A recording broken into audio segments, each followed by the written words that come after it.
Hi, welcome to IAS Factors Radar, and I am Arjun R. Shankar.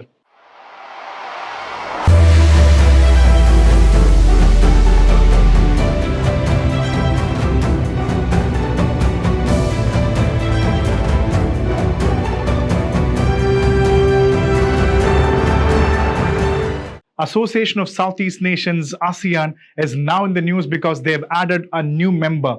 East Timor has become the 11th member of the ASEAN grouping, and this is probably the first time the expansion has happened after Cambodia has joined the ASEAN in 1999, and that's a very long time. What is ASEAN? ASEAN is definitely Association of Southeast Nations. It's an intergovernmental agency for various cooperations between the countries which are in this area. And previously they had 10 and now they have 11 members. So take a look at this. You can go down and see Indonesia, Philippines, Thailand, Malaysia, Singapore, Brunei. And on the other side, we have Vietnam, Laos, Myanmar, Cambodia, and now East Timor.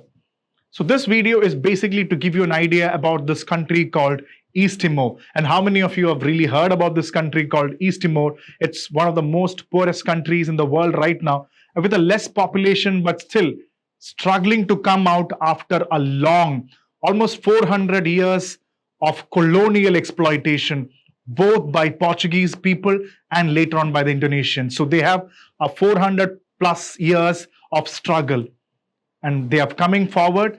So this video, we'll talk about the country East Timor and its history and how this country is becoming a game changer in today's world.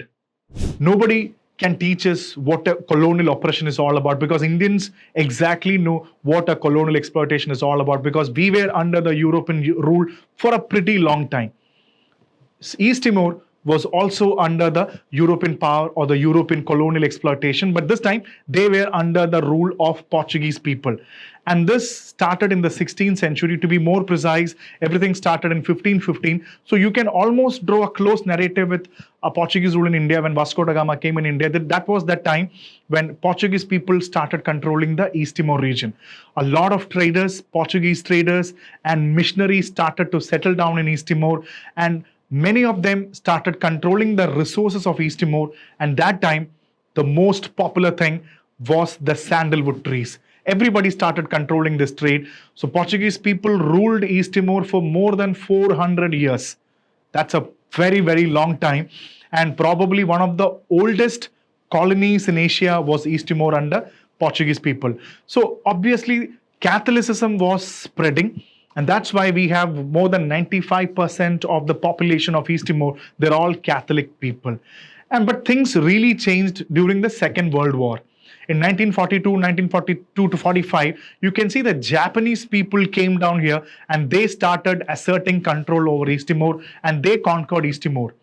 And there was a huge resistance from the native people of East Timor.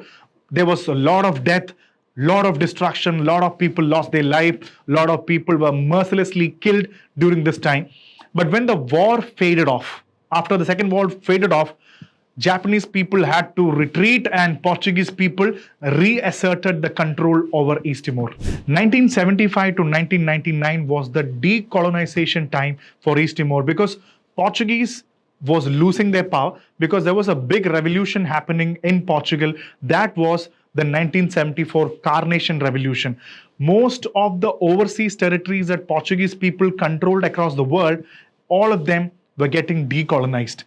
And the Carnation Revolution was a military coup, was a very silent military coup, was a bloodless military coup. When the Estado Novo dictatorship was brought down, the authoritarian and dictatorship was brought down, and democracy was slowly coming in. And that was called Carnation Revolution, because most of the soldiers during this time, when you see the muzzles of the guns that the soldiers carried, they placed a red carnation in the muzzles of the gun, which was signifying a peaceful change. So this was the time East Timor was also decolonized, and there was three important group that was in East Timor. One was called FRETILIN, and the second was UDT, and the third was APODETI. FRETILIN was a group of people who believed in creating an independent East Timor. It's time for that. and UDT were a group who were pro-Portuguese people who still believe that Portuguese people should rule us. And APODETI were a group of people who had inclinations towards Indonesia. They believed that Indonesians should come and control East Timor. So what happened is FRETILIN were very successful.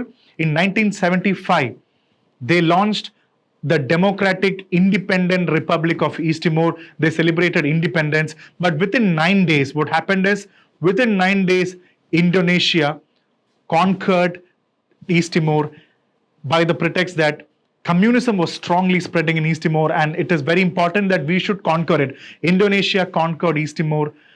So they created East Timor as the 27th province of Indonesia, calling it Timur Timur. And from 1975 to almost 1999, East Timor was again controlled by Indonesia. Portuguese people left, Indonesians started controlling East Timor. The Indonesian people's rule in East Timor created widespread death and destruction. 2.5 lakh people were displaced and killed mercilessly, and they did not do anything to create infrastructure. There was widespread poverty, unemployment.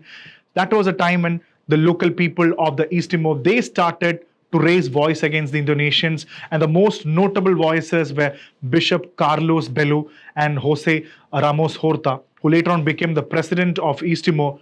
That is the reason why in 1996 they also won the Nobel Peace Prize.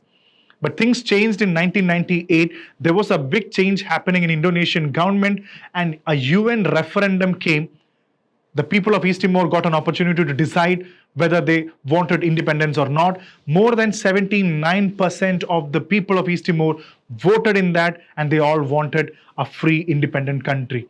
And in 2002, the Independent Republic, Democratic Republic of East Timor was born, and the first president, the most popular leader, Sanana Gusmao, and later on, Jose Ramos Horta later became the president. These were the new voices that shaped the country called East Timor, and it was probably the first sovereign independent state in the 21st century in 2002. But still, there was rampant poverty, widespread unemployment, no infrastructure. They were only probably dependent on oil and gas reserves. They're depleting very fastly. 42% of the people of East Timor are under the below poverty line. But now, since they have started to align with the Association of Southeast Nations, they have a better chance to improve their development. More developments can definitely come into East Timor. But look at the tourism potential also. There isn't much to talk about the tourism. It has great beaches though, and big short rivers, mountain areas. Cristo Rey statue of Dili is very, very popular. You must have seen this statue. It looks huge. These are some of the small tourist attractions of East Timor, but we can still hope that maybe in the near future they'll be able to overcome the poverty and start to rebuild a nation that is completely owned by the people of East Timor.